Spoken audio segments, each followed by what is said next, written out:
All my life, I was told I was the quiet one, the polite daughter, the easy child. At family gatherings, I'd sit in the corner while my cousin Lana lit up the room with her drama and fake charm. She'd flounce around, laughing too loudly, telling stories where she was always the victim or the star. I used to think maybe that was her superpower, taking up space like she owned it. Meanwhile, I made myself smaller just to stay out of the blast zone. I'm Emery, and I was invisible, not in the poetic, misunderstood heroine kind of way. No, I was ignored, brushed aside, talked over. My thoughts never carried weight. My feelings never made the guest list. If I cried, I was too sensitive. If I stayed silent, I was moody. And when I spoke up, they called me jealous. Especially when it came to her. Lana was everything I wasn't. Loud, magnetic, manipulative, and worst of all, adored. My dad, Owen, treated her like the daughter he wished he had. It was subtle at first. He'd light up when she walked into a room, praise her endlessly, defend her even when she was blatantly wrong. But over time, it grew into something more disturbing. I remember this one night. Lana had come over just to crash after a fight with her mom. I came downstairs the next morning to find her wearing my robe, sitting in my seat at the breakfast table, eating my leftovers while my dad made her eggs from scratch, and my mom laughed like it was the most heartwarming thing in the world. No one noticed me. I stood there for nearly a minute. Nothing. That was when it hit me. I didn't exist in this house unless they needed something. Need help cleaning the garage? Call Emery. Need someone to lend Lana money just until Friday? Emery. Need someone to babysit, run errands, pick up groceries, stay silent while lies pile up like bricks? You guessed it. Every time I tried to speak up, to explain that I felt suffocated, like I was just a placeholder in my own life, my mom would wave it off. You know how much pressure Lana's under, sweetheart. Be patient with her. Or worse. She's going through a rough patch. You're the strong one. We're so lucky you don't need constant attention. But I did need something. Validation. Protection. A father who would choose me, just once, over her. Instead, they let Lana chip away at everything I had, piece by piece. Clothes disappeared. My room became her second closet. My private journals? Opened. Mocked. Left on the counter as if I had no right to privacy. When I complained, Dad would roll his eyes and say, "She's family. You should learn to share." But what I was really sharing was my identity, my worth, and eventually, my future. Because the day came when Lana crossed a line even she couldn't gaslight away. She stole something that belonged to me, something big, irreplaceable. And instead of holding her accountable, my father blamed me, said I hadn't secured it properly, said I was overreacting, and that Lana deserved a break.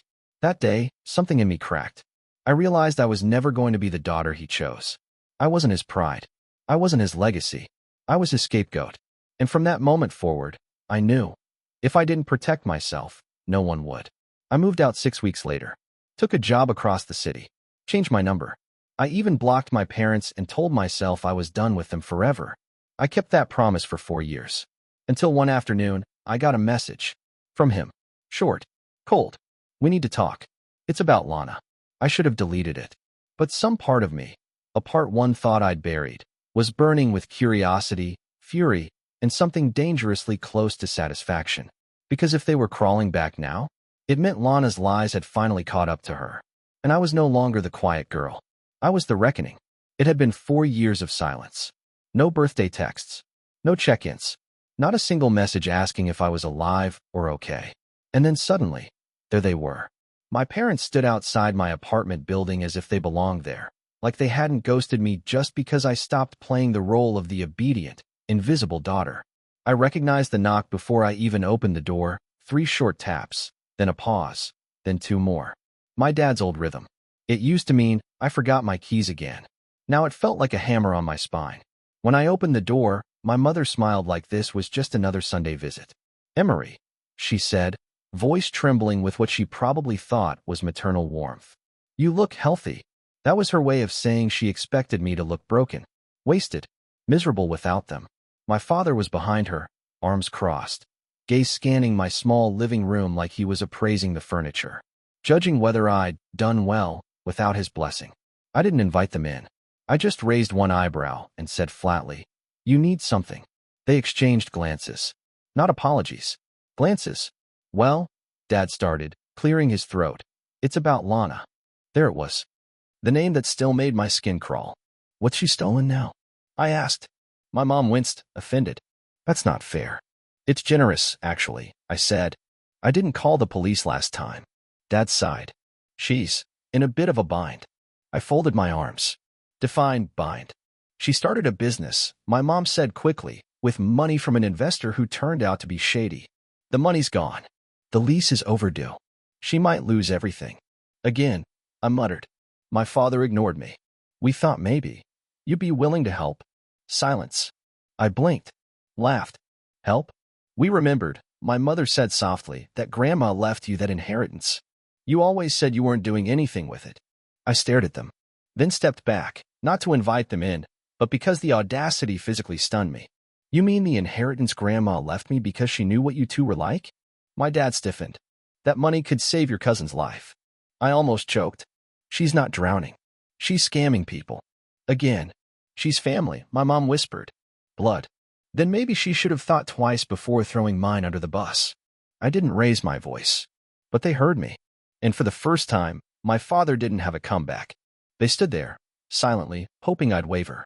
Hoping I'd remember Christmas mornings and pretend affection and cave in like I used to. But I didn't. I said the one word they'd never expected to hear from me. No. And then I shut the door. Slowly. Firmly. On their faces. On my past. On the silence they used to weaponize against me. Because now, silence was mine to give. And I wasn't giving them anything.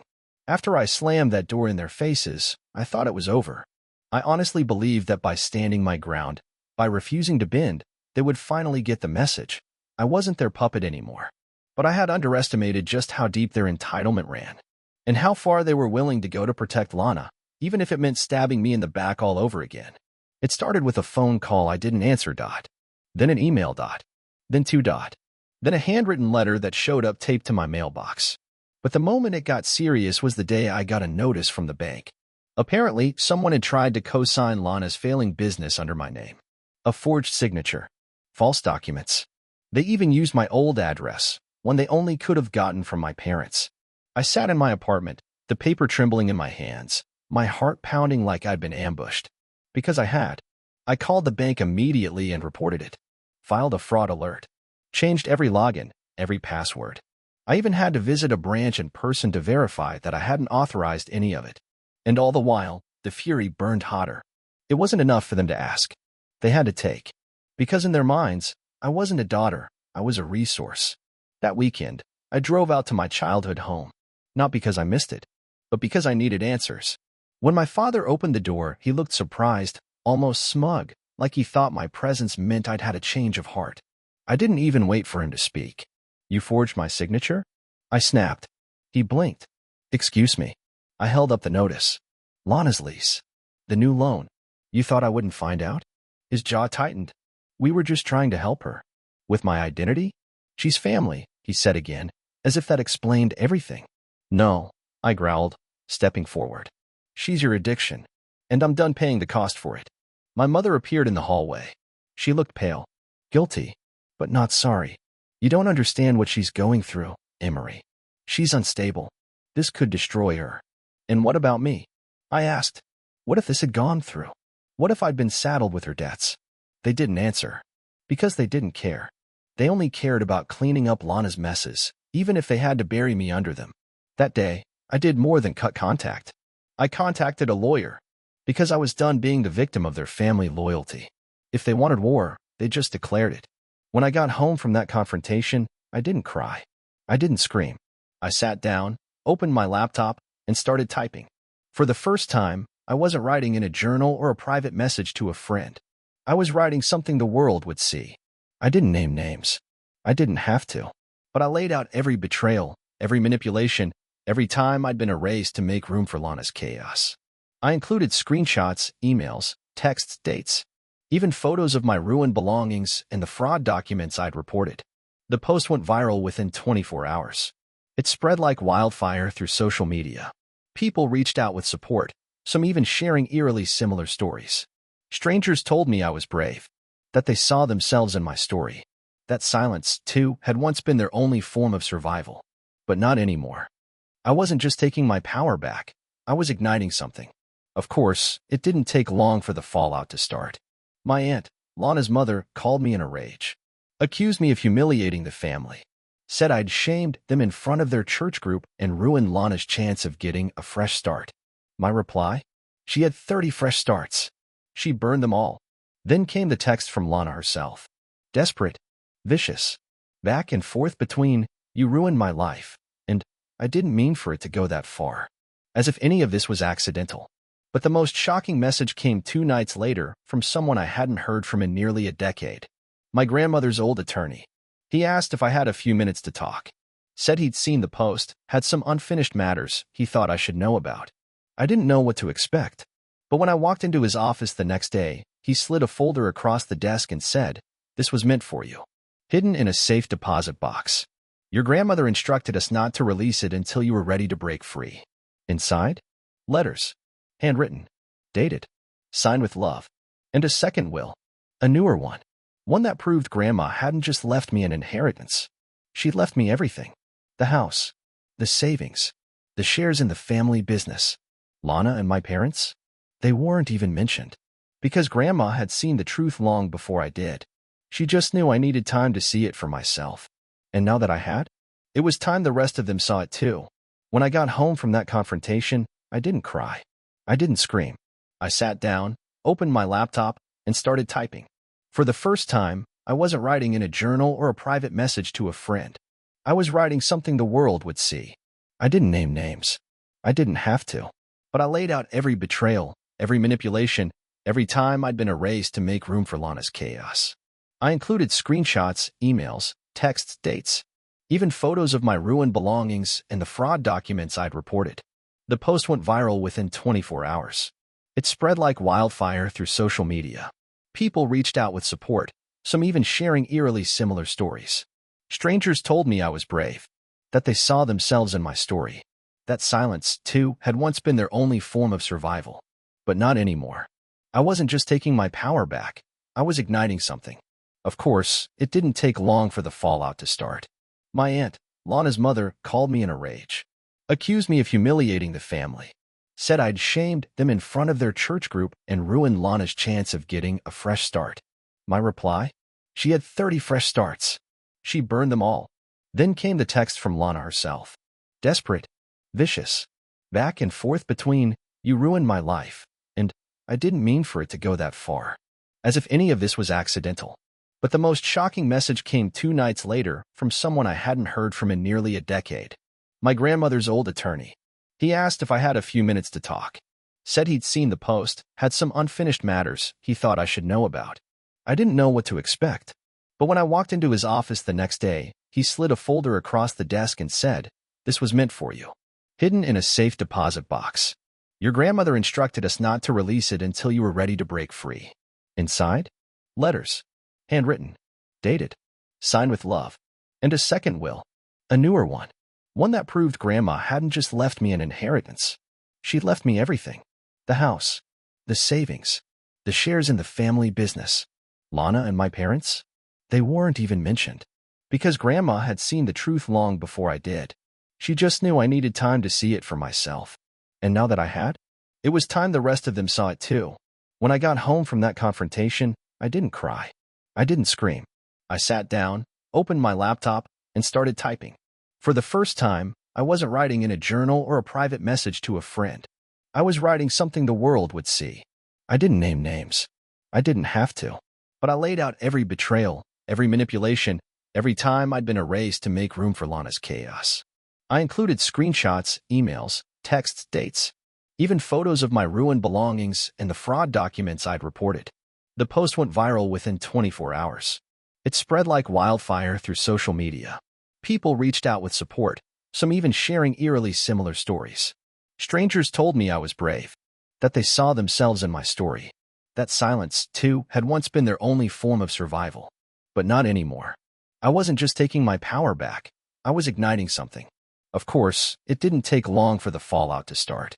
My aunt, Lana's mother, called me in a rage. Accused me of humiliating the family. Said I'd shamed them in front of their church group and ruined Lana's chance of getting a fresh start. My reply? She had 30 fresh starts. She burned them all. Then came the texts from Lana herself. Desperate, vicious, back and forth between, "You ruined my life," and "I didn't mean for it to go that far." As if any of this was accidental. But the most shocking message came 2 nights later, from someone I hadn't heard from in nearly a decade. My grandmother's old attorney. He asked if I had a few minutes to talk. Said he'd seen the post, had some unfinished matters he thought I should know about. I didn't know what to expect. But when I walked into his office the next day, he slid a folder across the desk and said, "This was meant for you. Hidden in a safe deposit box. Your grandmother instructed us not to release it until you were ready to break free." Inside, letters. Handwritten. Dated. Signed with love. And a second will. A newer one. One that proved Grandma hadn't just left me an inheritance. She'd left me everything. The house. The savings. The shares in the family business. Lana and my parents? They weren't even mentioned. Because Grandma had seen the truth long before I did. She just knew I needed time to see it for myself. And now that I had, it was time the rest of them saw it too. When I left the attorney's office with the updated will in hand, I felt a strange mix of heartbreak and justice. My grandmother had known. She had seen the manipulation, the lies, the cruelty. And quietly, without fanfare, she rewrote her legacy. Not to punish, but to protect. Me. She left behind a final message, not in words, but in action.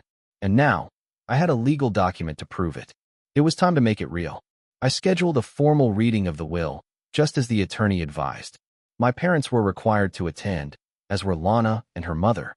I rented a small conference room in the city, brought copies of the documents, and sat across from them with nothing but calm, focused silence. When they arrived, they looked confident, like this was a mere formality, like I was about to be put in my place. But when the lawyer read the will aloud, I, Evelyn Rhodes, being of sound mind and judgment, do hereby leave my entire estate to my granddaughter Emery. The room went ice cold. My mother gasped.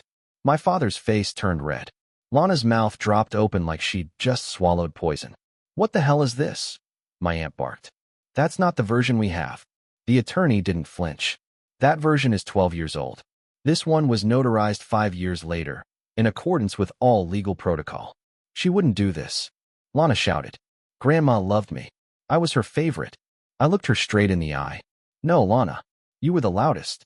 That's not the same thing." My father tried to argue, said I must have manipulated Grandma, that she'd been too old to think clearly, that this was some kind of fraud. But the attorney had come prepared. Witness affidavits. Security footage from the bank where the document was stored. Handwriting analysis. All airtight. My mother started to cry, not tears of regret, but the sharp, shallow sobs of someone who just lost control. "This can't be happening," she whispered. But it was. For once, they weren't the ones holding the cards. I was. And what I chose to do next. It wasn't about revenge. It was about peace. I told them calmly. They could no longer access the family home. They were no longer entitled to Grandma's assets. The business shares were being sold off, and I'd donate a portion of the proceeds to women recovering from family betrayal. Let the legacy mean something. They had taken my voice for years. But now, every word I spoke echoed like a gavel. Losing the inheritance wasn't enough for them. They needed to punish me for winning. And they didn't waste time trying. Within a week of the will reading, rumors started to circulate online. Anonymous accounts posted lies about me, claiming I'd blackmailed Grandma, manipulated her in her final days, even that I'd forged the will. They spread so fast I barely had time to breathe between hate messages. One post even showed up in my workplace's inbox, accusing me of fraud. It was obvious where it came from. My mother always believed the best way to get control back was to destroy someone's reputation, especially if it was a daughter who dared say no.